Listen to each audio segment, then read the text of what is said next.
أهل البدع والأهواء، أهل البدع العقائدية وأهل البدع السياسية. نقول بيننا وبينكم السلف، بيننا وبينكم الكتب، كان فيقول البدع بيننا وبينكم. Bismillahirrahmanirrahim. Alhamdulillahi Rabbil Alamin. Wassalatu wassalamu ala rasulihil amin wa ala alihi wa ashabihi ajma'in, amma ba'd. Pertemuan yang lalu kita telah masuk pada pembahasan syurutul udhiyah. Yang pertama apa yang sudah kita ambil? Indak Abdullah.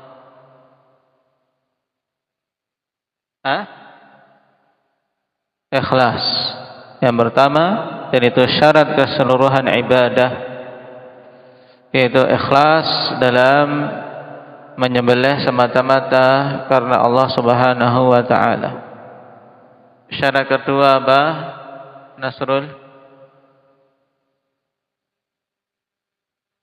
Hewan tersebut harus dari jenis bahimatul an'am.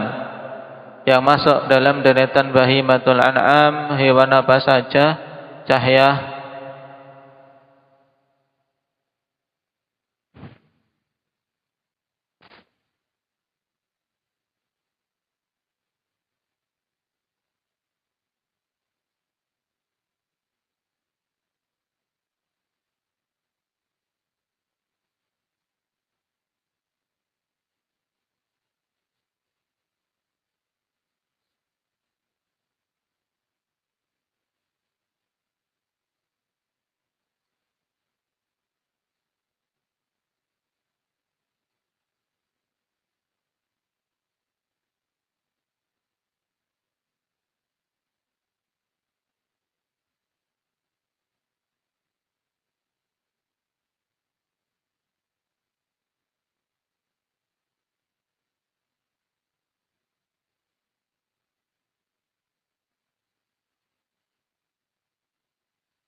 Baik. Sekarang kita masuk pada syarat berikutnya, akhwan. Dari syarat udhiyah,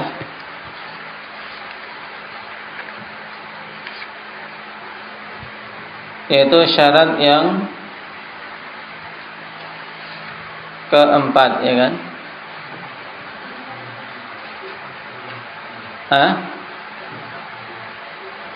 Kelima. Apa yang keempat? Yang keempat apa, Mujahid? Selamat dari aib. Nah, itu maksudnya akan kita bahas. Syarat yang keempat yaitu apa? As-salamatu minal ayubil mani'ati minal ijza. Harus selamat dari aib-aib yang menghalangi keabsahan udhiyah. Tadi belum sempurna ya. Yang pertama ikhlas syaratnya, yang kedua harus dari bahimatul an'am, yang ketiga apa? Syukran. Cukup umur, yaitu umurnya apa?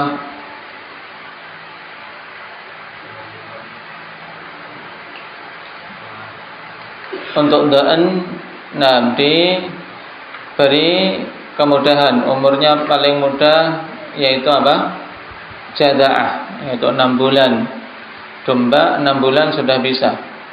Kemudian selainnya harus memenuhi umur musinnah. Kalau kambing berapa ikhlas? 1 tahun, sapi 2 tahun, unta 5 tahun,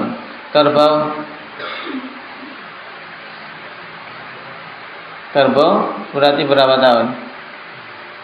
2 tahun. Boleh berkorban dengan kerbau? Boleh, karena kerbau masuk dalam kategori baqar. Jamus dalam bahasa Arab dia masuk deretan al-baqarah, masuk deretan apa? Sapi. Nah, kemudian yang keempat harus selamat dari aib-aib. Ini akan kita bahas sekarang. Dalilnya adalah hadis Al-Bara Ibn Azib radhiyallahu anhu.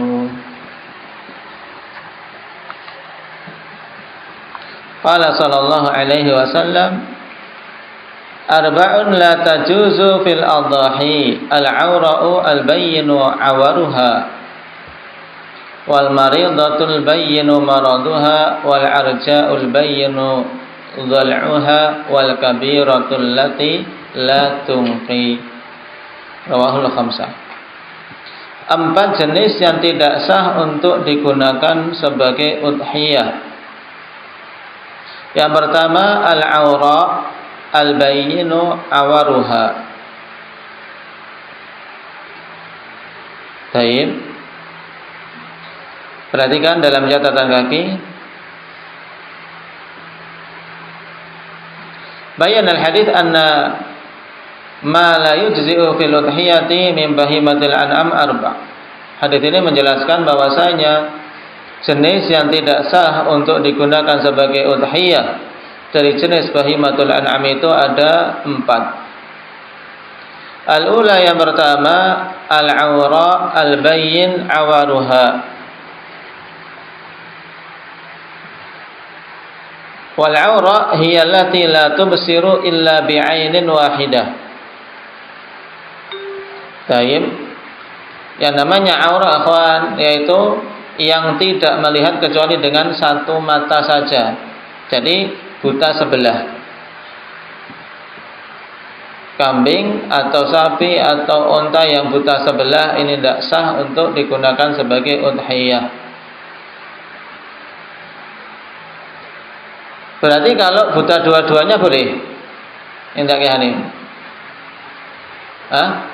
Kan yang disebutkan dalam hadis yang buta sebelah saja. Berarti kalau buta dua-duanya sekalian boleh enggak? Enggak boleh. Lebih-lebih lagi kalau buta kedua-duanya.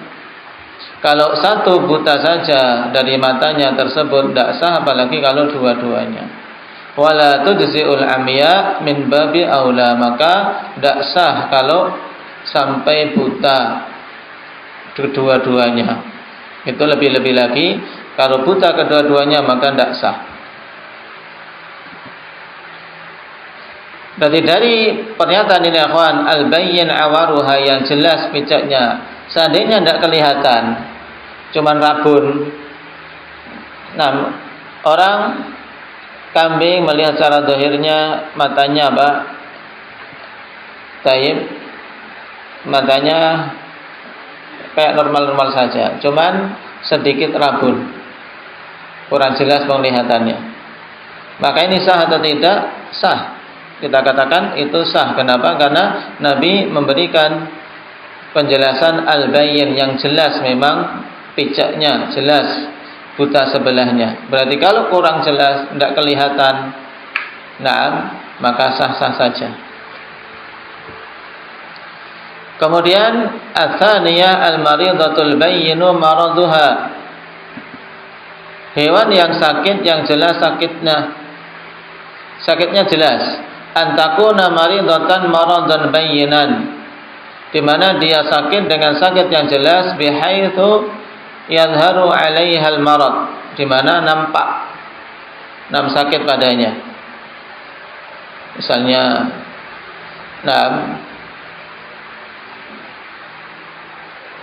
kulitnya penuh dengan kudis misalnya, penyakit kulit.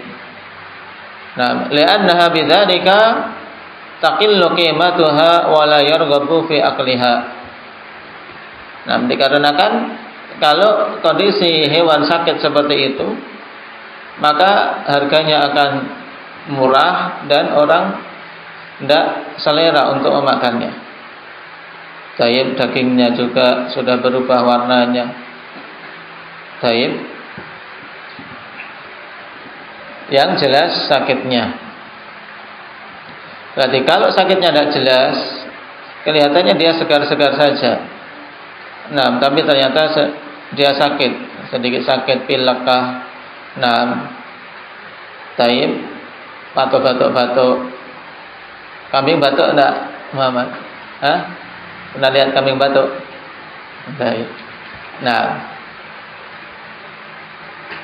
maka tidak masalah kalau sakitnya cuman sakit ringan. Ats-tsalitsatu al-arja al-bayyinu arajuha, yaitu al-wahiyallati la tatiqul masyu ma'as sahihah.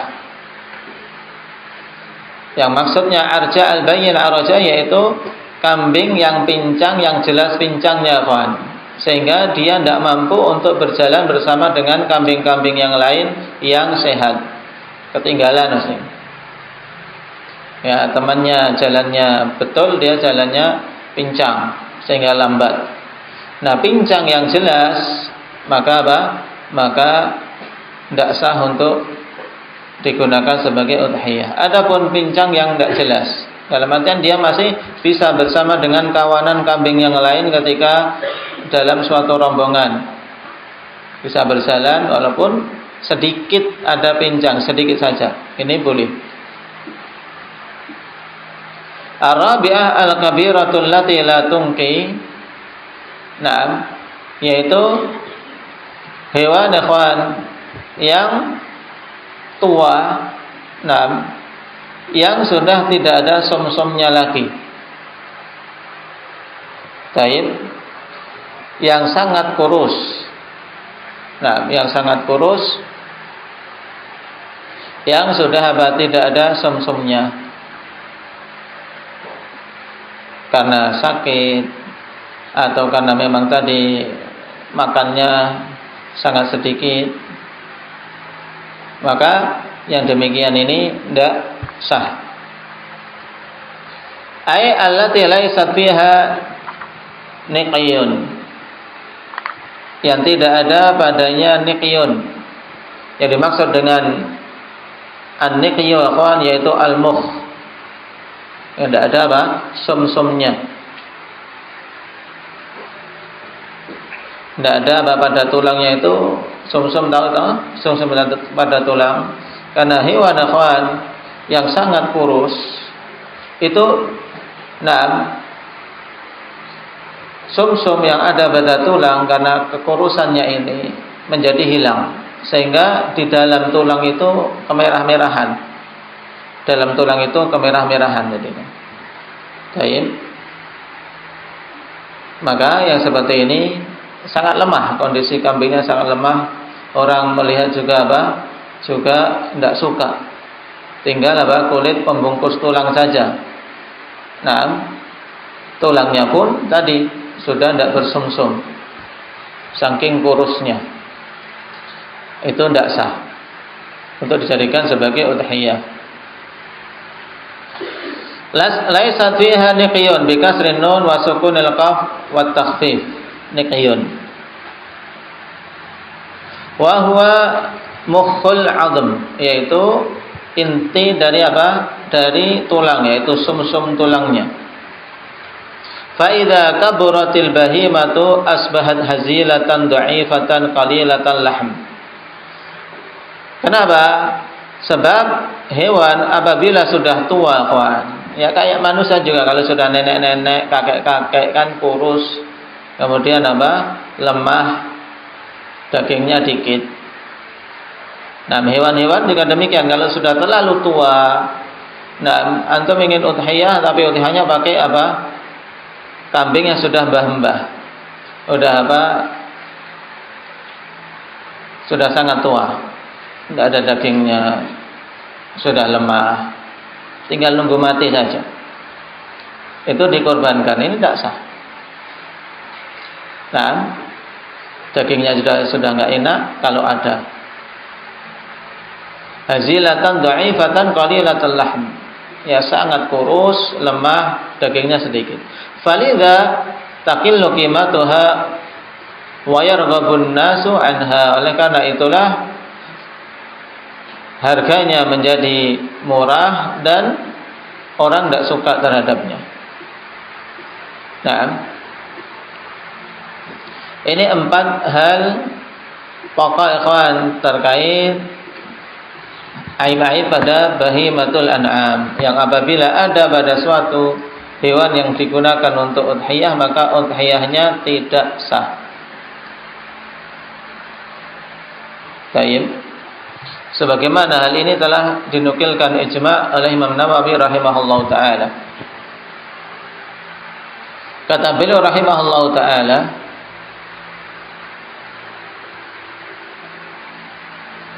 wa ajma'u ala anna al-'uyub al-arba'ata al-madhkurata fi hadits al-Bara'i wa huwa al-maradu wal-'ajfu wal-'awru wal-'araju al-bayyin la tujzi'u at-tadhiyatu biha.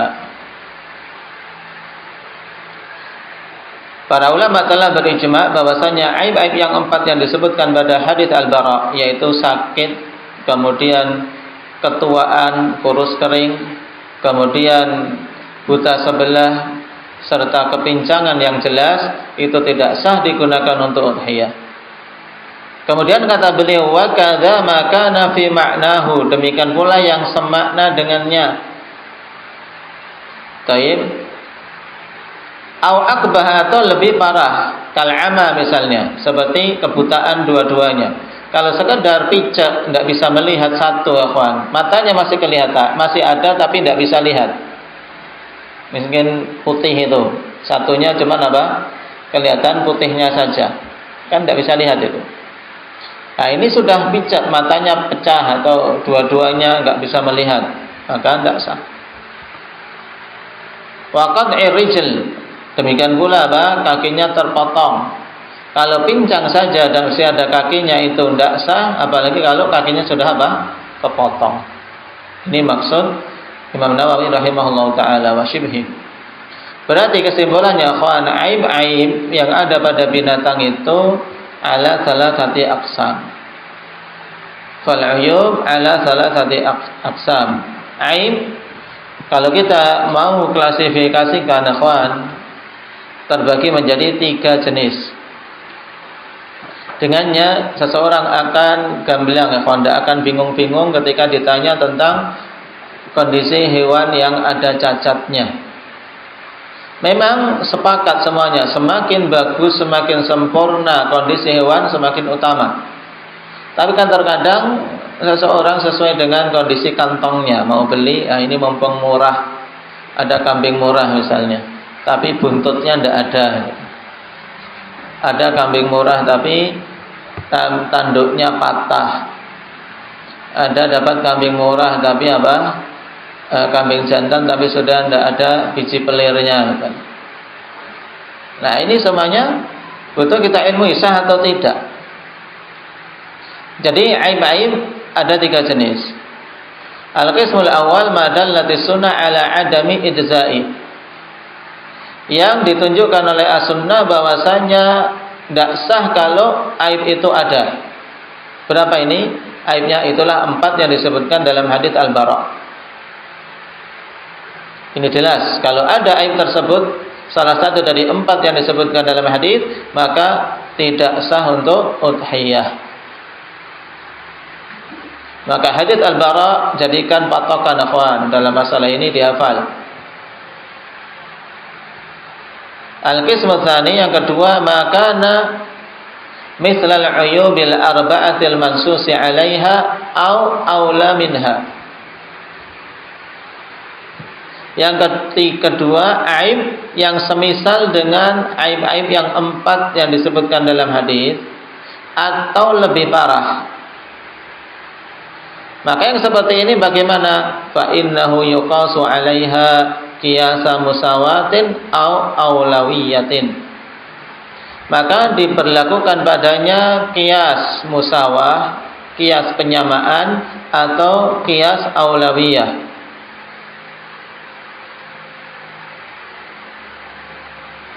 Seperti kebutaan tadi misalnya, kalau sekedar picak tidak bisa melihat sebelah, itu tidak sah, apalagi buta dua-duanya. Atau apa? Misalnya, kalau sekedar pincang dalam jalannya, kawan, dan lihat kelihatan, kalau jalan megal-megol, tidak bisa cepat. Pokoknya kalau temannya jalan, dia ketinggalan paling belakang. Ini tidak sah. Apalagi kalau sampai apa? Patah kakinya. Sampai kakinya patah, apalagi terpotong. Nah, ini lebih tidak sah lagi. Baik.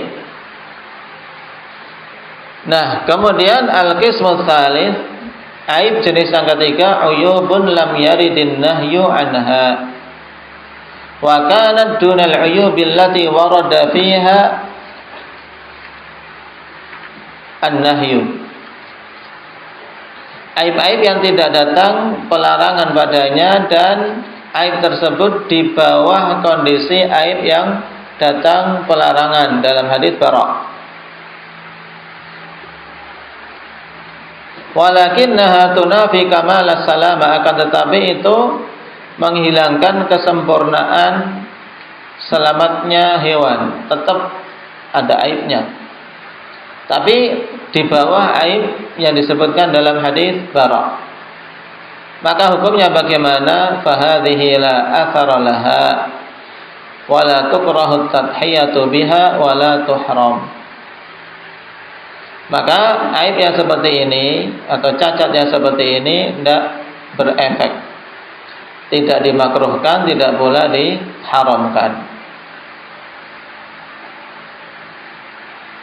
Ini tafsir yang bagus, ikhwan, yang disebutkan oleh Syekh Ibnu Utsaimin dalam beberapa tempat di kitabnya, seperti dalam Asy-Syarhul Mumti', demikian pula dalam Majmu' Fatawa beliau.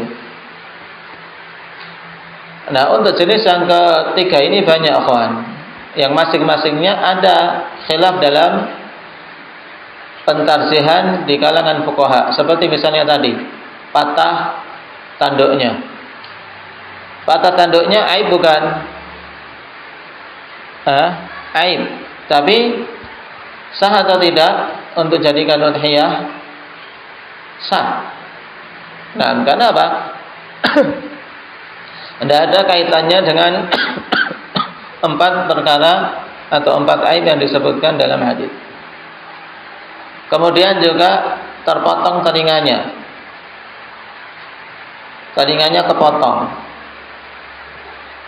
Sah atau tidak digunakan untuk udhiyah, Jabir? Telinganya kepotong loh. Kenapa?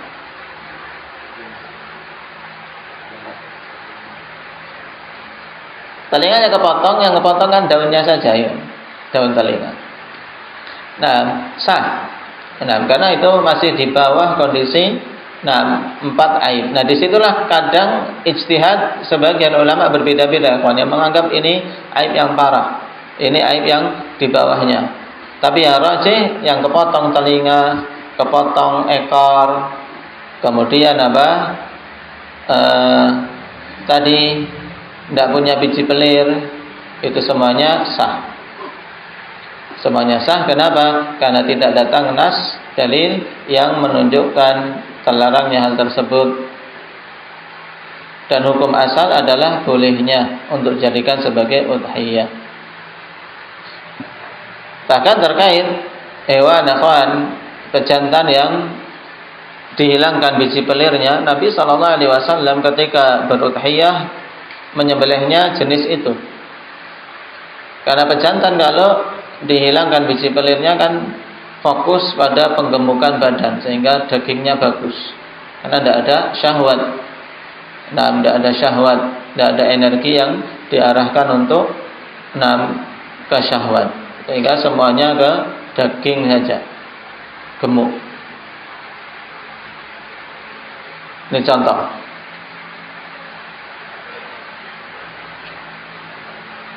Demikian pula kambing yang kurus, dapat ada ini budget yang untuk udhiyah sedikit ini, cuman 500.000 misalnya, dapat kambing kurus, tapi sudah cukup umur setahun, kurus belum terlalu tua, tapi masih ada sumsumnya, kelihatan dia jalan ya masih bisa loncat-loncat, masih jalannya juga kelihatan kuat, cuman kurus.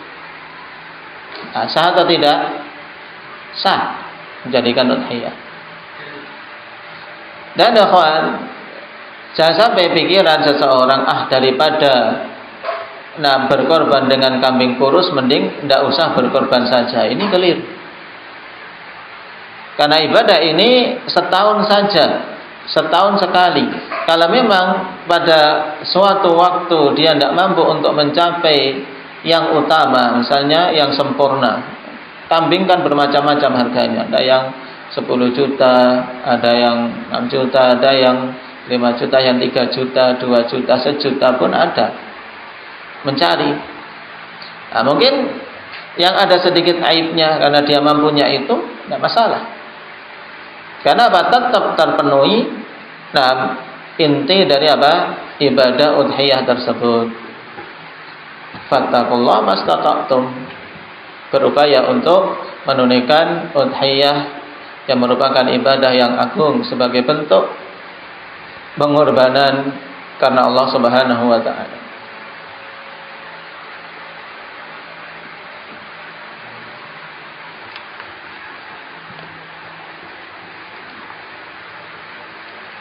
Ini tentang aib-aib terkait masalah udhiyah.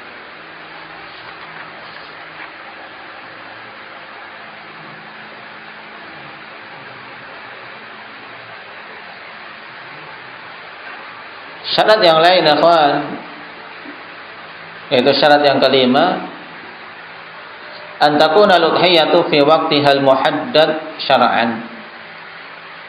Udhiyah itu harus ditunaikan pada waktu yang telah ditetapkan secara syar'i.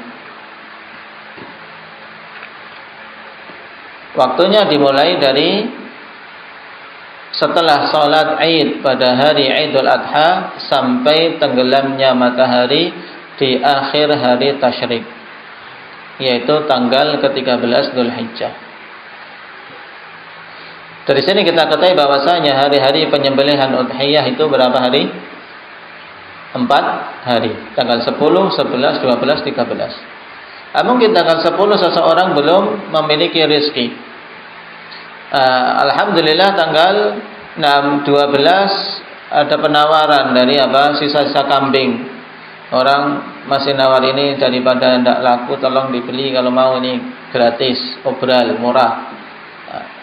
Dapat murah, dia kemudian beli udhiyah. Dia lakukan udhiyah di situ dan sah karena masih pada waktunya. Cuma dari keempat waktu tersebut, akhwan, yang paling utama adalah pada hari Idul Adha. Pada hari Idul Adha, karena itu diantara syiar utama hari tersebut, makanya hari itu dinamakan dengan Yaumun Nahar.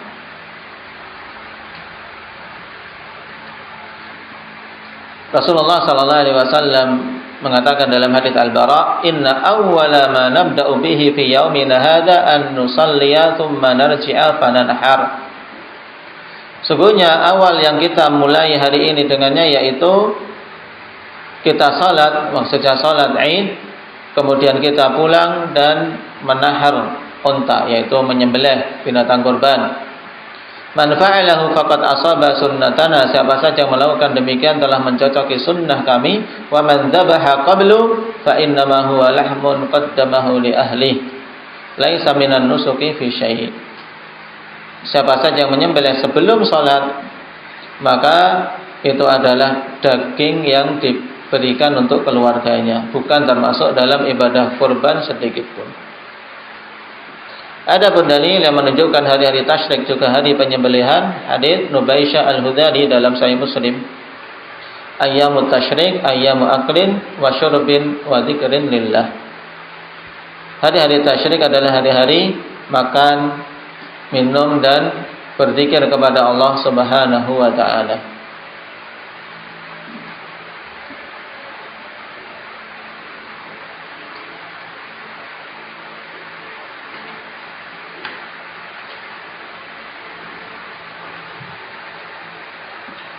Baik, barakallahu fikum. Naktafi bihadza walhamdulillahi rabbil alamin.